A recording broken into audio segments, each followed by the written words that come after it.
Zoo park పోయిండ్రంటే తీరొక్క జీవరాశి చూడొచ్చు. నెమళ్ళు నాట్యం చేస్తుంటే చూసుకుంటా మురుస్తారు పోరలు.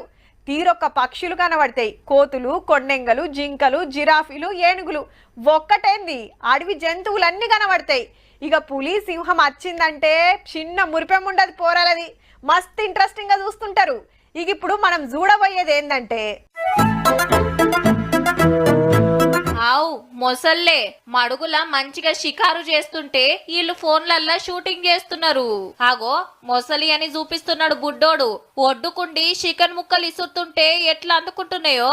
పైలమన్నో ఈ టుర్కీ రాగల్లా 5దో 10దో గాదుల్లో 100కు మీదున్నాయట. నిర్మల్ జిల్లా పాక్పట్ల అనే ఊర్లుంది మొసళ్ళ మడుగు. రాష్ట్రంలో ఇదే పెద్దదట. మొత్తం 10 ఎకరాలు. చుట్టుముట్టు ఊర్లకెంచి పబ్లిక్ వస్తున్నారట చూస్తానికి. ఇంతకుముందు మా తాతలు చెప్తుండే 40 సంవత్సరాల కిందట ఉన్నాయని, పశువుల్ని కానీ ఎవిటినన్నా తిన్నాయని. మళ్ళీ ఇప్పుడు ఒక 5 సంవత్సరాల నుంచే ఇక్కడ చూస్తున్నాం. 1 వీక్ నుండి కంటిన్యూ మొసళ్ళు అనేది బయటకు వెళ్తున్నాయి. నైట్ పూట అనేది బాగా సంచరిస్తున్నాయి. ఈ మడుగు చుట్టూ పచ్చడి చెట్లు, అటు వలసొచ్చే పక్షులు. పొద్దుగాలనే వస్తే మంచిగా అనిపిస్తుండొచ్చు.